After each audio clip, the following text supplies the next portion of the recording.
Señoras y señores, muy buenas noches. Con los invitados de hoy, de esta noche, son ya 433 los que han acudido a sentarse alrededor de la tabla redonda, junto al asiento peligroso que ustedes conocen, reservado al caballero elegido. Tengo que decirles que son ustedes muy amables por la acogida que han dispensado a este programa que inicia su tercera temporada. Seguiremos, pues, en nuestro empeño de buscar la verdad esotérica y trascendental que se oculta tras los acontecimientos y las noticias cotidianas. Y no es fácil descubrirla, porque estamos metidos de lleno en el follón de la vida, atraídos por su continuo reclamo y turbados por su imparable ruido. Sin duda, hoy van a sorprenderse cuando hablemos del silencio, porque incluso es posible que averigüemos por qué a veces le tenemos tanto miedo. Salvador García es médico y psicólogo social. ¿Cuáles son los efectos nocivos del ruido? Yo diría que los efectos nocivos del ruido dependen de los tipos de ruidos. Se podría hablar de que hay ruidos externos y ruidos internos. Los ruidos externos pues, serían los ruidos propiamente externos físicos, los ruidos de tráfico, la propia televisión es un ruido físico externo. Podrían producir algunos efectos nocivos a nivel de la salud estrictamente física, pero los otros tipos de ruidos a los que nos podemos referir son incluso quizás algo más interesantes. Hay ruidos externos simbólicos, que son ruidos provenientes de mensajes publicitarios o valores sociales, que son ruidos en cuanto que interfieren con la comunicación entre las personas, interfieren en la comunicación entre los grupos, incluso a nivel de la comunicación con uno mismo. Por lo tanto, se pueden conceptualizar en el concepto de ruido, ¿no? También podríamos pensar que hay ruidos internos.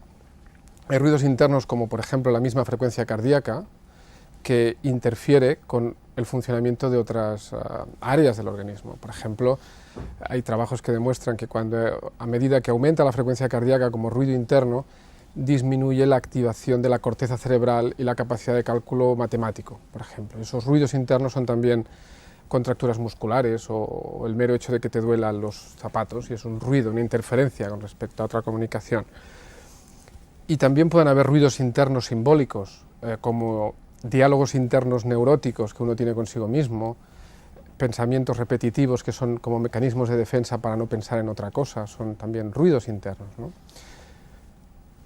Quizás podríamos pensar que el conjunto ese de ruidos tiene unas implicaciones o que nos priva de una serie de cosas interesantes, nos puede privar de una comunicación eficaz, como decíamos, nos puede privar de una verdadera calidad de vida, según cómo se entienda calidad de vida, y por supuesto nos puede privar de saborear el silencio.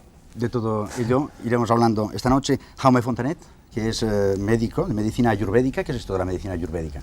Bueno, medicina lo conoce todo el mundo. Ayurveda, Ayus significa vida y Veda significa conocimiento, por tanto es conocimiento de la vida, o quizá más correctamente, conocimiento de la duración de la vida.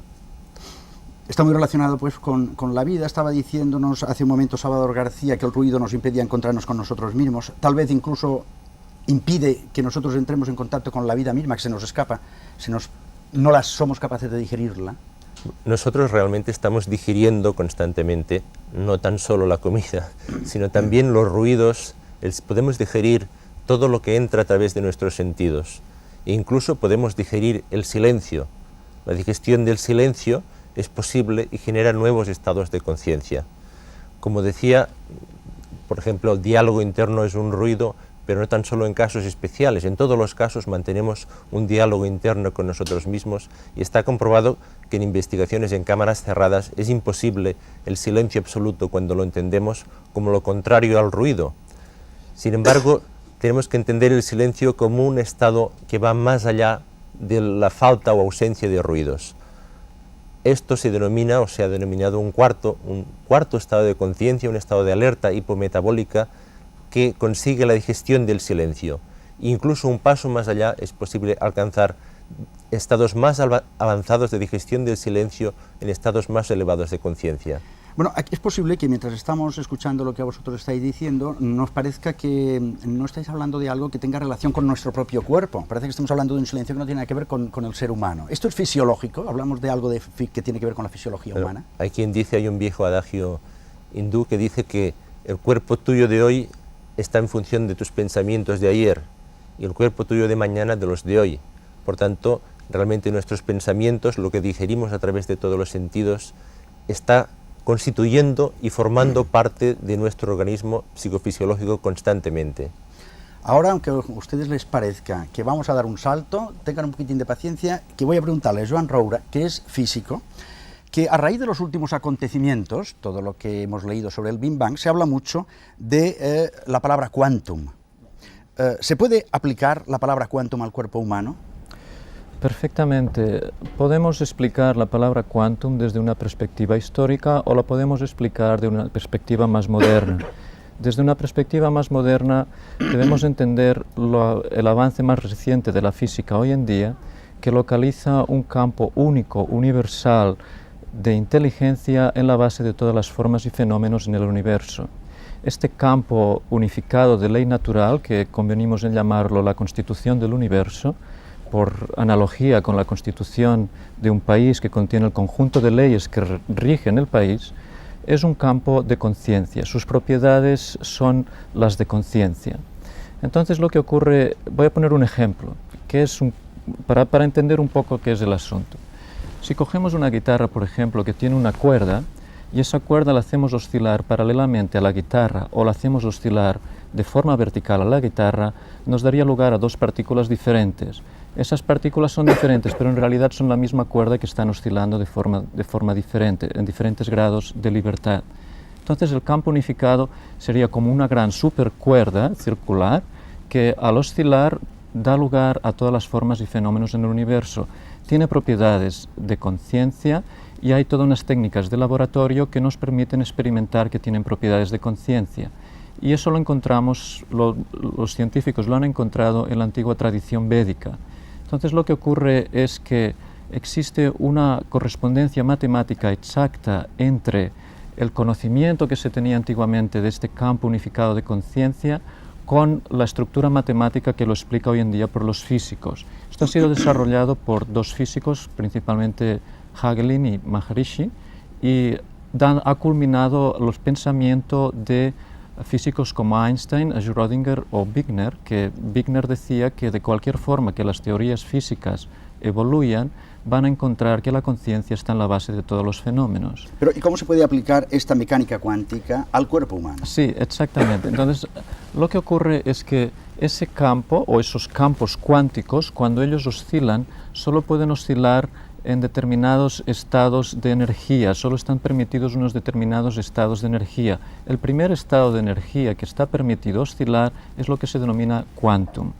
Entonces el cuerpo humano está hecho de células, O sea, la primera vibración es un quantum. La primera vibración es un quantum. O sea, lo del Big Bang se decía que había como una primera vibración, una energía muy débil que empezaba a vibrar, de alguna manera, ¿eso es un quantum también? Eso sería medio quantum. Esto sería medio quantum. Pero después, quizás más tarde, con más tiempo, pueda explicar un poco más, pero en principio eso sería medio quantum. El quantum ya es cuando se trata de una partícula física estable que ya puede ser observable. Por tanto, y dentro del cuerpo humano se da esos quantums. Claro, obviamente, tenemos toda la estructura de células, de órganos, toda la parte material tiene una base mecánico-cuántica, que son las vibraciones de estos diferentes campos cuánticos.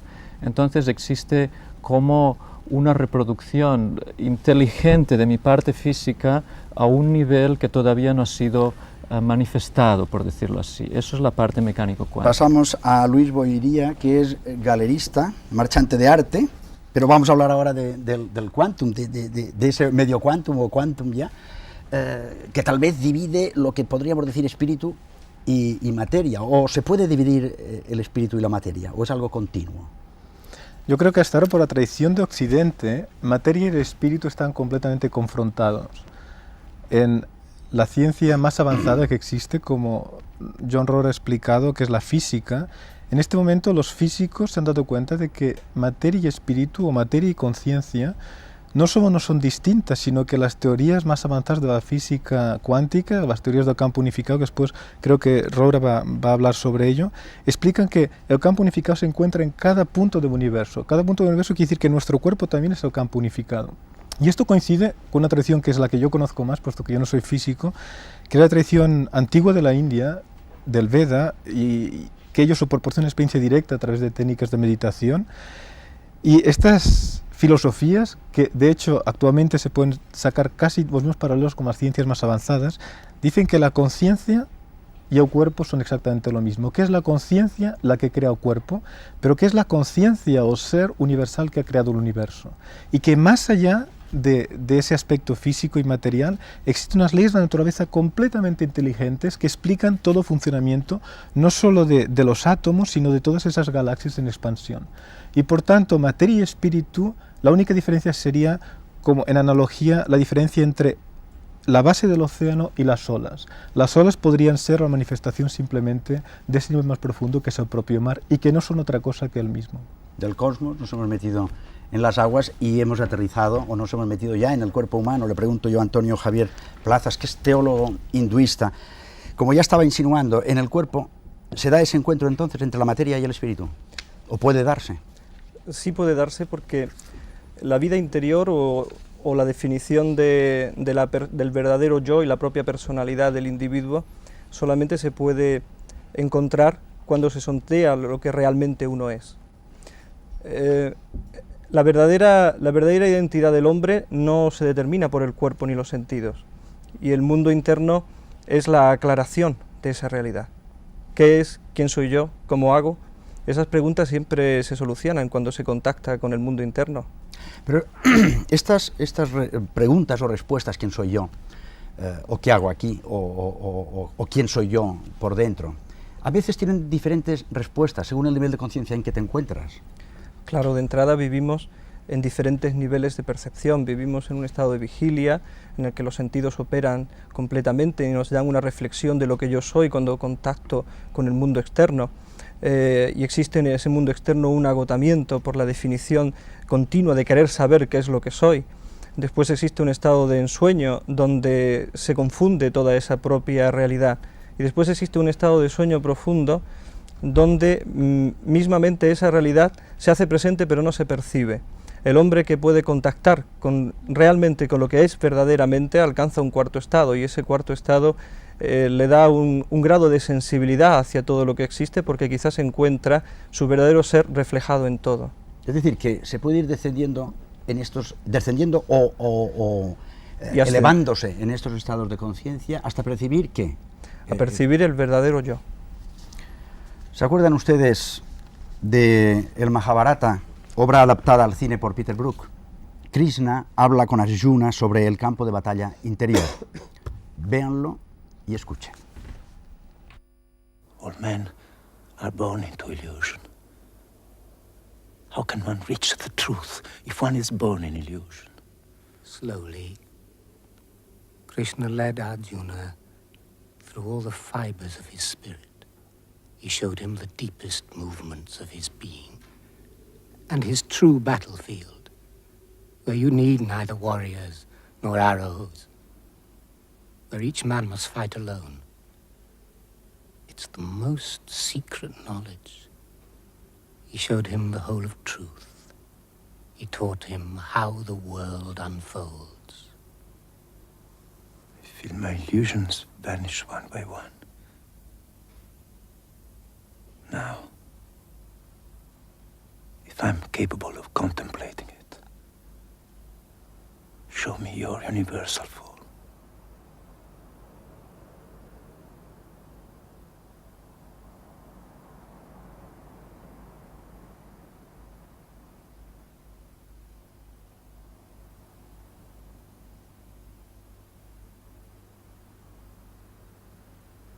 I see you. In one point, I see the entire world. Jaume Fontanet, doctor, el silencio interior, ya hemos visto que es para contactar con el yo más profundo. Un yo profundo que es una forma de contactar también con la eternidad, con la prolongación de la propia juventud. ¿Es posible? Bueno, yo decía al principio que la Ayurveda se ocupa precisamente de alargar la vida. En un cierto sentido, hablando del silencio, podríamos decir que envejecer, en cierto sentido científico, es oxidarse.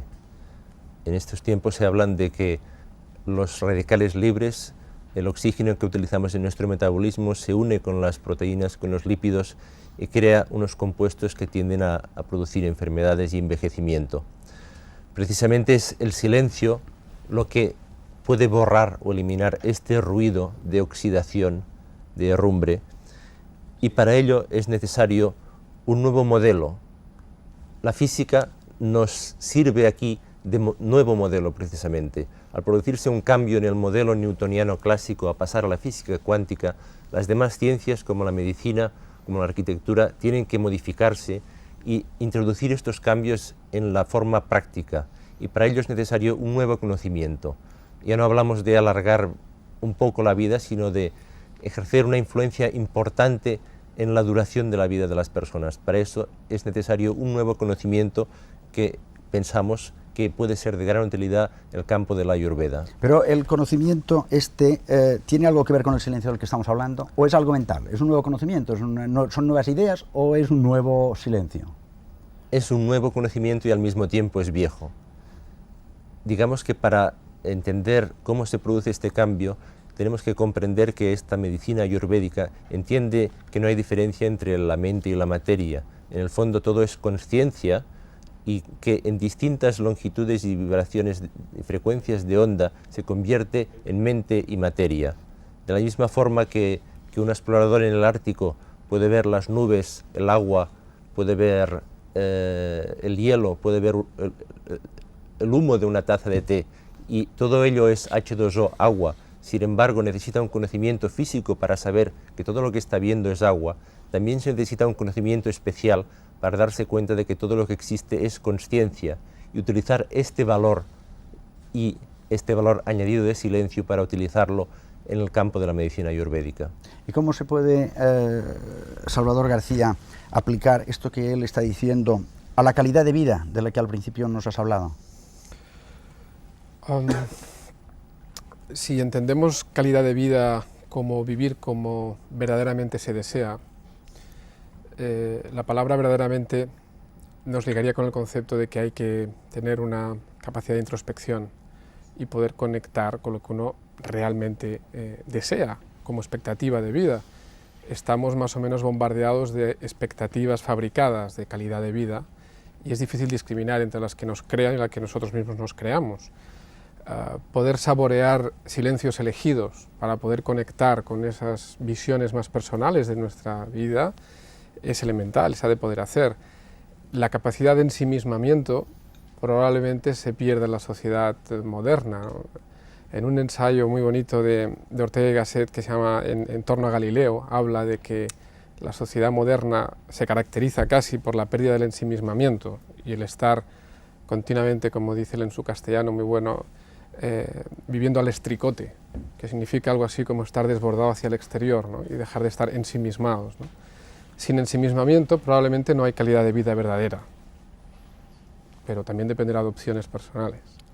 Es que la calidad de vida a lo mejor estamos pensando en lo apacible que nos la hacen todos los instrumentos de los que nos rodeamos, en el estrés de la vida, que siempre estamos buscando otros instrumentos para estar más tranquilos, y acabamos por no contemplar la vida, se nos pasa entera. Tal vez tendría que ver con esa calidad de vida de la que tú hablas. Probablemente sí. La rapidez con la que pasa el tiempo y que se nos pase tan rápido por la que vida, pasamos, probablemente está en relación con eso, sí. Bueno, y de todo lo que hemos dicho, Luis Boiría, ¿qué importancia le darías al silencio? Deduciendo un poco ya estas palabras y frases que han dicho los otros. Yo creo que primero hay que definir que hay aquí se está hablando de un silencio, pero de hecho hay dos tipos de silencio. Normalmente por silencio se entiende simplemente la cesación de ruidos, o sea, que no haya ningún ruido, pero la experiencia normalmente es que este silencio cuando ocurre, es cuando tenemos más ruido mental. El otro silencio es ese silencio que se experimenta dentro de nosotros, ese silencio interior. Antes habéis estado hablando de distintos estados de conciencia, hablado de un cuarto estado de conciencia, y de hecho la fisiología establece que hay 3 estados de conciencia, que son vigilia o estar despiertos, dormir y soñar. pero ninguno de esos tres estados experimenta ese silencio interior. Ese cuarto estado de conciencia que hablamos es ese estado de conciencia trascendente. Se trascienden los sentidos, se va más allá de los sentidos. John Cage, y un poquito sobre esto que hablaba Dr. Fontanet, John Cage fue un musicólogo que quiso realmente investigar el silencio e introducirlo en la música. Y John Cage hizo un experimento, entró en los años 55 en una cámara de vacío para experimentar el silencio y luego transportarlo a su música. Y se dio cuenta de que, al saber de que el silencio no existía, dijo, porque había oído un sonido agudo y uno grave. El agudo era debido a la presión sanguínea y el grave a las pulsaciones cardíacas. La realidad es que el silencio interior se experimenta a través de un proceso mental y de una técnica de meditación. Patanjali, que fue el gran filósofo de la India, que definió realmente todo el yoga, dijo que la meditación trascendental o ese proceso de interiorización es la cesación de los torbellinos mentales. De hecho, mucha gente tiene mucho miedo al silencio y es porque cuando tienen silencio se encuentran con esa gran agitación interior. Pero el silencio tiene un gran valor para desplegar realmente nuestras capacidades y de hecho sin él es muy difícil que podamos realizarlo. Es decir, que estamos hablando de un silencio que no consiste en que yo ahora cierre los ojos, me quede tranquilo así, sino que inmediatamente se me empiezan el torbellino este que has hablado interior, empieza el ruido interior, que alguien lo ha dicho antes, cuando cesa el de fuera empieza el de dentro. Por tanto, tenemos que luego hacer un ejercicio para también aislarnos de este ruido interno. Es necesario un sistema, un ejercicio, es por eso que las técnicas de meditación, las técnicas de yoga llevan hacia ese nivel que en física se puede llamar cuántico, que trasciende los sentidos y entonces se experimenta. Y eso que estamos hablando no es una filosofía interesante o bonito, no es una disertación, es una experiencia. Yo hace 20 años que practico esta técnica y de hecho realmente para mí es un descubrimiento, pero además todos conocemos personas realmente que en su vida vemos que las cosas les salen bien. Hay gente, esa gente decimos con suerte o con buena estrella. De hecho esas personas sí se analiza y de hecho hay estudios en Rusia y en Norteamérica hechos con electroencefalogramas. Se ve que esas personas tienen unas ondas electroencefalográficas muchísimo más creativas que indican una gran capacidad interior de visión, de intuición. Y eso es la visión del silencio interior, pero es necesario un sistema para realmente desplegar eso de una forma paulatina. Como él ha dicho, no estamos aquí divagando, ni haciendo filosofías, ni perdiéndonos con palabras ahí, haciendo excursiones extrañas. Estamos hablando de ciencia, ciencia pura. Véanlo. El silencio tiene un valor eminentemente práctico para todas las personas, tanto a nivel de la salud como del orden social. Podemos analizar el silencio desde dos perspectivas, la externa y la interna. La externa sería la ausencia de ruido común. La interna, la experiencia de paz, de ausencia de actividad mental cuando se encuentra en estado de conciencia pura. A nivel de la física de las escalas ordinarias, el sonido es una onda de presión que necesita de un medio para propagarse y llegar a impactar nuestros oídos. Pero esto todavía no será el silencio completo, puesto que a pesar de que las ondas de presión no puedan propagarse en este vacío, sí pueden hacerlo, por ejemplo, las ondas electromagnéticas, la luz, las cuales seguirán influenciando a quien las recibe. Así, para realizar el silencio completo, también deberemos sacar todos los posibles elementos que puedan existir, creando un verdadero estado de vacío completo. La dinámica de este estado de vacío nos dará el entendimiento del silencio. Para entender esta dinámica, necesitamos recurrir a la mecánica cuántica y las teorías cuánticas de campos unificados de la física moderna que explican el origen del universo. El campo unificado presenta características propias de la conciencia o inteligencia, ya que crea desde dentro de sí mismo de forma autorreferente y autosuficiente. De hecho, hay una serie de estudios experimentales que comprueban que el estado de mínima excitación de la conciencia humana constituye un campo que subyace e interconecta todos los puntos del espacio-tiempo. Esto está perfectamente de acuerdo con la mecánica cuántica. Así, llegamos a la conclusión de que el universo es un fenómeno de la conciencia, un océano ilimitado de conciencia en diferentes frecuencias de oscilación. La materia y la conciencia se identifican en el nivel de mínima excitación de la conciencia humana, la conciencia pura. En este nivel existe equilibrio perfecto, la supersimetría, si queremos emplear términos de la teoría cuántica de campos. La propia molécula de ADN, responsable de toda la organización y desarrollo del cuerpo humano, está formada por átomos que a su vez están formados por partículas, que a su vez son modos de vibración de campos cuánticos. El cuerpo mecánico cuántico es la base subyacente de todo lo que somos: pensamientos, emociones, proteínas, células, órganos. De hecho, cada año el 98% de los átomos de nuestro cuerpo son reemplazados. Las células que observamos hoy en nuestra cara en el espejo, dentro de un año son totalmente renovadas, y sin embargo, nuestra cara sigue siendo la misma. En realidad, la inteligencia subyacente operando a nivel de la molécula de ADN es la responsable de que continuemos teniendo el mismo aspecto.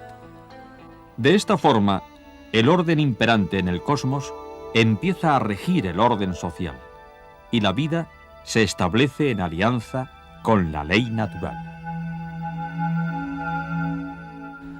Joan Roura, ¿algo que añadir a esto que acabamos de escuchar? Sí, hay algunos aspectos que realmente son muy interesantes y que nos chocan a nuestra experiencia. Y es, por ejemplo, lo que ya Einstein, Podolsky y Rosen presentaron en el Congreso de Copenhague en los años 20. Y es el hecho de que, por ejemplo, si tenemos dos electrones que han estado combinados en un momento de su historia, y luego uno de ellos viaja a un extremo del universo y el otro viaja al otro extremo del universo, entonces yo hago cosquillas, aquel electrón de allá, este de aquí sonríe. ¿Qué quiere decir eso? Quiere decir que estamos íntimamente correlacionados. Si consideramos que antes de la formación del universo, todos los elementos del universo estaban interrelacionados, quiere decir que hoy en día todo el universo está interrelacionado. Quiere decir que hoy el señor Francisco de Oleza está interrelacionado con los señores telespectadores y está correlacionado con la galaxia más distante. Cualquier cosa que pasa a niveles diminutos de distancia en la galaxia más lejana, una parte del señor Francisco de Oleza se entera. Quiere decir que existe correlación infinita, y esa es una de las propiedades que el campo unificado, ese reciente descubrimiento de la constitución del universo, permite explicar. Es algo que nos choca. Creemos que somos elementos aislados y en realidad somos una misma entidad. Entonces eso es un factor un punto que quería traer, que realmente es algo interesante de conocer. Sí, sí. Tengo que advertir a los telespectadores que las galaxias, cualquier cosa que ocurre en una galaxia, tiene algo que ver conmigo. Yo tengo que reaccionar frente a ello, aunque no me dé cuenta, yo reacciono. Tengo una reacción. De alguna forma existe una reaccionamos correlación. Todos. Reaccionamos todos. Sí. O sea, el hecho de considerarnos aspectos aislados es apenas un error del intelecto nuestro, que no es capaz de percibir la realidad subyacente, que es la mecánica cuántica, por decirlo de alguna forma. Y dentro de toda esta relación que nos estás explicando, ¿cómo explicarías el misterio que se llama del intervalo vacío? Bueno, el intervalo vacío, cuando una partícula se propaga, esa partícula en realidad no se propaga de forma continua, sino que ella es destruida, se integra en el estado de vacío y nuevamente es creada. Luego se destruye y se crea, se destruye y se crea. Hay como una serie de intervalos de silencio en la propagación de una partícula. Te iba a preguntar, ¿qué tiene que ver esto con el silencio? Ese estado de vacío, ya respondiendo también un poco a las cuestiones que han salido, si por ejemplo yo quiero hacer el silencio en esta sala, lo que a nivel clásico debería sacar todo el aire o cualquier elemento que pudiera permitir que una onda de presión se propagara. Pero esto no es el verdadero silencio, todavía existen radiaciones cósmicas aquí, existen otros tipos de radiaciones que no necesitan del aire para propagarse. Para realizar el verdadero silencio, yo lo que tengo que hacer es sacar todas las partículas, todas las radiaciones posibles, vaciar esta sala completamente. Y esto es lo que en física se llama el estado de vacío. ¿Que yo puedo conseguir en el cuerpo, dentro del cuerpo? Exactamente, porque lo que ocurre es que en la conciencia, en sus diferentes modos de vibración, dan lugar al cuerpo, dan lugar a las emociones, dan lugar a la mente y también dan lugar a todo el cosmos. Entonces existe una relación, existe como una simbiosis entre el cosmos y el individuo. Él mencionaba la Ayurveda, si mal no recuerdo, en la Ayurveda considera que el ser humano es una reproducción exacta del cosmos. Y cuando yo me pongo en silencio, ¿con qué me relaciono? Se relacionas con este campo unificador, con ese campo, lo que en física llamamos el campo de la supercuerda, que es la base subyacente, es como una base subyacente de inteligencia que interconecta todos los diferentes puntos y que toda la expresión física de sus vibraciones dan lugar a lo que nosotros experimentamos en nuestro cada día. Jaume Fontanet, ¿y eso de los mensajeros del espacio interior, qué son? ¿De ese espacio interior, de ese espacio silencioso del que estamos hablando? Bueno, tenemos que pensar que un pensamiento es una fluctuación de la conciencia y cada pensamiento genera una molécula. Estas moléculas, neuropéptidos, como suelen denominarse, llevan los mensajes dentro del organismo. Hasta ahora quizás se ha pensado que esto es materia, algo separado de nosotros. Quizá dentro de la Ayurveda se considera que las moléculas, estos neuropéptidos, esos transmisores o mensajeros, son también conscientes. Hay moléculas felices, hay moléculas angustiadas, y a partir de aquí se puede ejercer una influencia en las emociones. O sea, perdón un momento, o sea, cuando uno se siente angustiado es porque hay unas moléculas angustiadas que provocan la angustia en el ser humano. ¿Tengo que entender esto? Puede producirse en las dos direcciones, puede producirse, pero normalmente primero es el pensamiento antes que la materia. Hasta ahora hemos pensado siempre que éramos seres materiales, que hemos aprendido a pensar, y sin embargo es precisamente lo contrario, somos seres pensantes que hemos aprendido a utilizar la materia. Por tanto, cuando estamos hablando de silencio, estamos hablando de un silencio en el que también tenemos que excluir los pensamientos, ¿o no? Tenemos que, si hablamos de silencio... Porque cuando la gente se queda en silencio, lógicamente el cerebro se llena de pensamientos, de ideas que van y que vienen. ¿También hay que apartarlos? Tenemos que excluirlos, sin embargo, en la medicina ayurvédica se utilizan técnicas propiamente de silencio, pero se utilizan técnicas próximas al silencio, en las cuales se pueden utilizar un cierto grado de, digamos, silencio en movimiento. Para ello se utilizan técnicas a través de los sentidos, como la marmaterapia, aromaterapia, cromoterapia, aromaterapia, y a partir de estas técnicas o percepciones próximas al nivel de silencio es posible introducir una nueva sinfonía de orden, y no un silencio, sino más bien una sinfonía próxima al silencio, que expresa un nivel muy elevado de silencio. Antonio Javier Plazas ha citado los sentidos, a través de los sentidos. ¿Qué hacemos con los sentidos? ¿Qué tenemos que hacer para llegar a ese silencio? Pues a callarlos. Sri Aurobindo decía de que cuando podemos callar el ruido de la mente, podemos escuchar entonces la voz de Dios. Había que aclarar un poco que una cosa es los órganos de los sentidos y otra cosa es el sentido en sí mismo. El ojo es el órgano físico del sentido y la vista es el sentido interno. El sentido está enraizado en la mente y la mente es el medio por el cual la conciencia del yo se está proyectando continuamente a través de los sentidos para conocer todo el mundo que le rodea y a sí mismo a su vez conocerse. No solamente los sentidos traen información del mundo exterior y depositan en la mente una contaminación residual que después se convierte en un ruido y en un tumulto dentro de la mente, sino que dentro de la propia mente los sentidos, como operan a través de imágenes, de sonidos, de formas, están a su vez contaminando y dispersando la conciencia del yo. ¿Qué hacer con los sentidos? Callarlos. Solamente si se callan puede haber una elocuencia divina. Hablemos ahora de esa elocuencia divina, con un poco de música, armonía.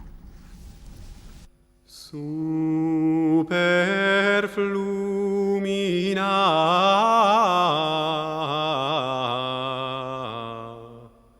Babylonis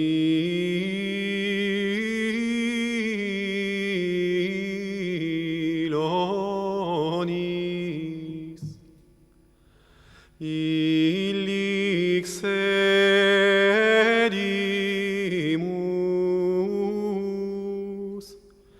et flevimus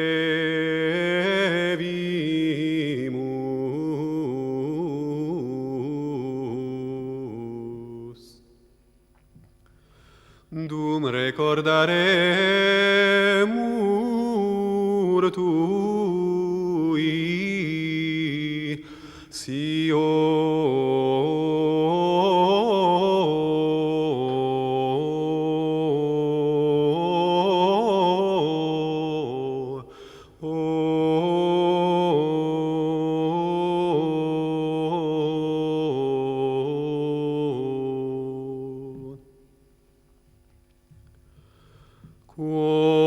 quomodo cantabimus canticum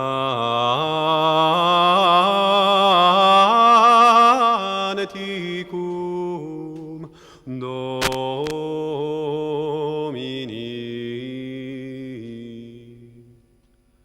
in terra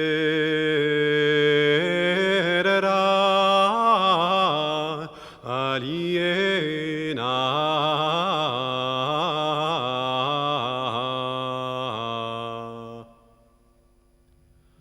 dum recordaremur tui,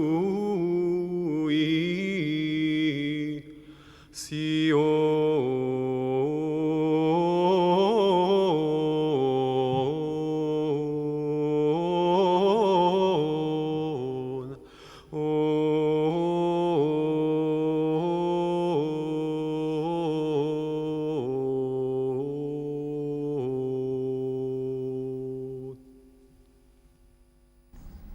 Y así hasta llegar a la vibración cero, que nos explica qué es Joan Roure. La vibración cero, vamos a volver a la analogía anterior de la cuerda de la guitarra. Si la guitarra la hacemos oscilar, da lugar a partículas, pero si la guitarra se queda totalmente quieta, eso sería lo que se denomina el vacío, la vibración cero. Pero sin embargo, lo que ocurre es lo siguiente: la física ha descubierto que ese silencio, esa vibración cero, ese estado de vacío, en realidad contiene dinamismo infinito. Ahí dentro existe como todo lo que vemos fuera. Por decirlo de alguna forma, si cogiéramos todo el universo y lo superponiéramos de alguna forma y lo combinásemos, nos daría lugar, fíjese lo paradójico que es, nos daría lugar al estado de vacío. Entonces quiere decir que tendríamos el universo como un universo virtual, se llaman partículas virtuales, en realidad las que están dentro del estado de vacío, que es anterior al universo que nosotros experimentamos. Entonces, fíjese también lo interesante que eso, el punto interesante que nos trae. En esa antesala del universo está incorporado todo el orden que estructura y desarrolla todo el universo. Entonces, si nosotros somos capaces de abrir nuestra percepción consciente a ese nivel, quiere decir que podemos incorporar ese orden responsable de organizar todo el universo en nosotros mismos y en toda la sociedad, de tal forma que podemos incorporar el orden universal a regir el orden social. Es muy fuerte esto que está Es diciendo. muy fuerte. Porque, claro, si resulta que el hombre puede llegar a un silencio interior tan profundo, a esta situación que llamábamos vibración cero, y se transforma en ese momento en organizador del orden cósmico, es fuerte esto. Yo considero que es el mayor descubrimiento de nuestra era científica y era algo que estaba siendo intuido por físicos de la talla de Einstein. Schrödinger, que fue también premio Nobel y fue el creador de la mecánica cuántica, también estaba andando en esa dirección. Wigner podría mencionar varios otros que realmente pensaban que eso era así, y solo les faltaba la herramienta matemática y los métodos experimentales para probar que eso era cierto. Actualmente eso ha sido posible realizarlo. Pero la realidad, Salvador García, es que estamos sumergidos, como decíamos al principio, en el ruido. Estamos hablando de una cosa que es tan real como la vida misma, pero también real como la vida misma es esta incapacidad que tiene el hombre de equilibrar su vida entre la acción y la reflexión o la meditación. Es complicado esto, ¿no? Sí, a la vez es complicado y a la vez supongo que es sencillo. La acción se ha de poder combinar con la reflexión o con la quietud, sobre todo para una dimensión muy práctica como es la creatividad. Si continuamente estamos abocados a la acción, difícilmente se puede desarrollar una serie de cualidades vitales para la supervivencia de las organizaciones, por ejemplo, como es la creatividad. Es decir, Sin llegar a esos estados de silencio, por supuesto, dentro de la vida de las organizaciones es necesario introducir algo más de silencio para poder desarrollar creatividad de grupo y para poder establecer mejores sistemas de comunicación. De hecho, una empresa ruidosamente activa difícilmente va a poder sobrevivir en un entorno competitivo que solo los más creativos van a poder afrontar y salir adelante. Y de cara al futuro, al siglo que viene, también los seres humanos que no tengan esa capacidad también de equilibrarse por dentro, les va a ser difícil, les va a ser muy costoso competir en la vida o no. Los seres humanos excesivamente orientados a la acción tienen más vulnerabilidad a enfermar, por ejemplo. Se sabe que el exceso de actividad es un factor de riesgo cardiovascular, por ejemplo, ¿no? Entonces, quizás los seres humanos que de una forma u otra sepan equilibrar más la acción con la quietud, por decirlo en estas palabras, pueden tener más probabilidades de supervivencia, incluso física. Y yo diría que más garantías de vivan más o menos, pasárselo mejor también. Sí. Jaume Fontanet, podríamos hablar de la tecnología del campo unificado, al que ha hecho alusión nuestro físico de esta noche en varias ocasiones, como una realidad interior del cuerpo. Si el campo unificado lo podemos aplicar a la fisiología individual, en la medicina lo podemos utilizar incluso para la curación de enfermedades. Para entenderlo, cómo esto funciona, tenemos que pensar que el cuerpo está en constante cambio. Hay un flujo, como decíamos, hemos oído también que el 98, 99, casi el 100% de los átomos de nuestro organismo en pocos años cambian constantemente. Sin embargo, alguien que tiene un cáncer lo sigue teniendo al cabo de 3 años. Cuando vemos, por ejemplo, una cascada, vemos el agua que cae, que nunca es la misma, sin embargo, a ese modelo de funcionamiento le llamamos cascada. El cuerpo material es exactamente lo mismo, un modelo de funcionamiento. Una vez que se trasciende ese nivel de funcionamiento, se alcanza y se puede actuar sobre el modelo, puede haber una repercusión interior y una influencia en ese nivel. Acerquémonos una vez más a la conversación que mantienen Krishna y Arjuna en el Mahabharata, versión Peter Brook. Your words are ambiguous. I am confused. Krishna tells him, don't withdraw into solitude. Renunciation is not enough. You must act, yet action mustn't dominate you. In the heart of action, you must remain free from all attachment. How can I put into practice what you are demanding of me? The mind is capricious, unstable. It's evasive, feverish, turbulent, tenacious. It's harder to subdue than taming the wind. You must learn to see with the same eye a mound of earth and a heap of gold, a cow and a sage, a dog and the man who eats the dog.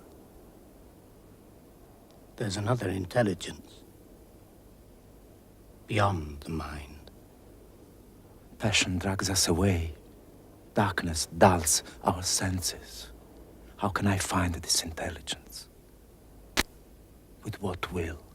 To reply to this question, Krishna led Arjuna through the tangled forest of illusion. He began to teach him the ancient yoga of wisdom and the mysterious path of action. He spoke for a long time, a very long time. Antonio Javier Plazas habló con él mucho tiempo para hablarle seguramente de que hay que actuar sin apegarse a las cosas. ¿Esto es posible?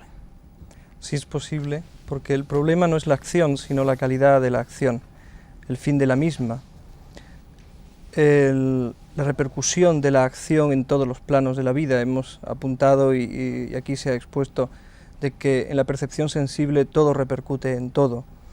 Y nuestra acción no solamente repercute en el objetivo y en el fruto que se obtiene, sino que está repercutiendo de entrada en nuestro entorno inmediato y incluso en el porvenir, y no solamente en el porvenir de la vida que tenemos, sino en la vida futura. La acción sin apego es posible siempre y cuando los sentidos sean dominados. El control de los sentidos es una necesidad para dar calidad de vida y al mismo tiempo para poder incluso trascenderlos. En el fragmento del Mahabharata que se ha visto, Arjuna lo que indica de antemano es que está confundido. En este mismo diálogo, Krishna le dice a Arjuna, Samasyatma vinasyati, aquel que está confundido está perdido. En realidad andamos buscando la felicidad y salir de este aturdimiento. La acción sin apego es vital, porque si no entonces nos encadena otra vez y otra vez hacia la acción. Hay una frase que el señor Krishna dice a Arjuna, que aquel cuya acción es consumida por el fuego de la sabiduría es considerado como un maestro por los sabios. Saber actuar es un reto. Luis Boiría, entonces, después de todo lo que hemos dicho y ya casi para resumir, ¿para qué sirve el silencio? Yo pienso que el silencio interior, que lo podemos experimentar a través de estas técnicas de meditación, tiene un enorme valor práctico. No estamos hablando de un silencio abstracto y que no tiene demasiado valor, sino de una cosa completamente concreta y que es una experiencia íntima de nosotros mismos. De hecho, sabemos, las personas que practican estas técnicas, y ha sido mi experiencia, pero de miles de personas que en todo el mundo, experimentan que el desarrollo paulatino de ese silencio interior aumenta su creatividad, aumenta su visión global de las cosas, aumenta y desarrolla la intuición, la claridad mental, y aumenta también un sentimiento general para consigo mismos y para con los demás de una mayor autoestima. De hecho, una experiencia que creo que es muy importante, que esa experiencia de ese sentimiento de que expander nuestra conciencia y sentir que mi familia es el mundo. Y es una experiencia muy interesante y muy necesaria, especialmente en estos momentos de grandes cambios que estamos viviendo. El mundo está viviendo unos momentos de grandes cambios, cambios incluso vertiginosos, y solo si estamos realmente enraizados en esa experiencia podemos realmente vivirlo plenamente. Llegando a esta experiencia, Antonio Javier, el hombre, al final, ¿cómo se definiría a sí mismo? ¿Qué es el hombre? En el Veda hay una definición muy hermosa que dice: el hombre es el hijo de la inmortalidad y el nexus de todo. En nuestro encuentro de hoy en búsqueda del silencio hemos hecho un acercamiento entre el conocimiento antiguo y el conocimiento moderno, y que tiene como definición definitiva de que el hombre y el universo no están divorciados. Y no solamente el hombre es un morador del universo, sino que el hombre en realidad es el universo en sí mismo. Luis Boiría, esto el hombre de hoy lo puede sentir, puede estar seguro de que esa visión es la real, la interior. Eso que no se lo puede sentir, además está en la base de todas las filosofías, cogemos a Kierkegaard, que explica que la verdad es algo que no viene desde fuera, sino que se experimenta desde dentro, a las partes de William Blake, más que dice, limpiemos los cristales de la percepción, o conócete a ti mismo, conocerás a todo el universo. En cualquier tradición, incluso en cualquier religión, de hecho todas las religiones desde ese punto de vista hablan de esa misma realidad. Pero la asignatura pendiente que tiene el mundo, Occidente especialmente, pero incluso Oriente, porque también ha perdido sus propias raíces, una pérdida universal, es de que si no se avivan los valores espirituales que la ciencia ha llegado a elucidar, pero que realmente como experiencia práctica lo tenemos que desarrollar cada uno de nosotros, si esos valores no se expresan, este mundo que vivimos incluso ya nos va a ser difícil para nosotros, sino vamos a dejar un mundo bastante difícil con nuestros hijos. Y yo coincido completamente con la máxima de Marró, que dijo que el siglo XXI o será espiritual o no será. Y esta es la verdadera asignatura pendiente que queda. Si el ser humano es capaz de cerrar sus sentidos exteriores, ustedes lo han escuchado esta noche, y abrir los interiores, descubrirá que en su interior se halla la trascendencia. Como ven, en la tabla redonda seguimos hablando de usted. Y muy bien, por cierto. Buenas noches y hasta la próxima semana en la tabla redonda. De profundis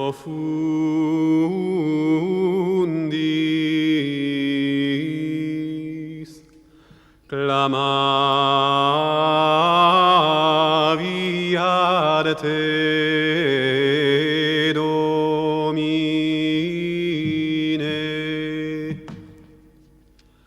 Domine, exaudi orationem mea.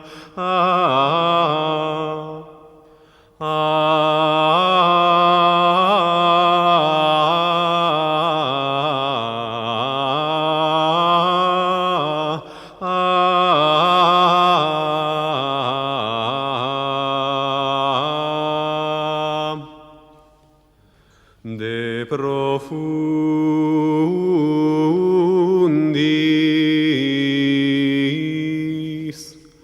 clamavi ad te, Domine.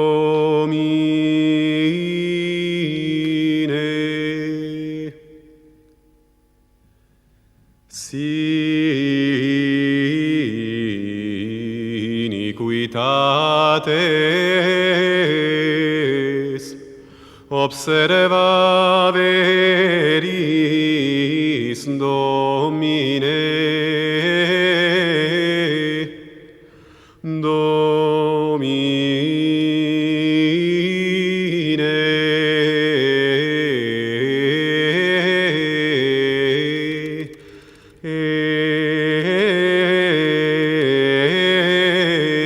qui sustinebit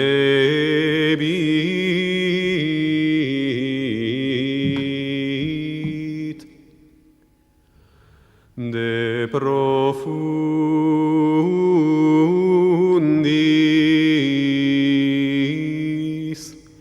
clamavi arte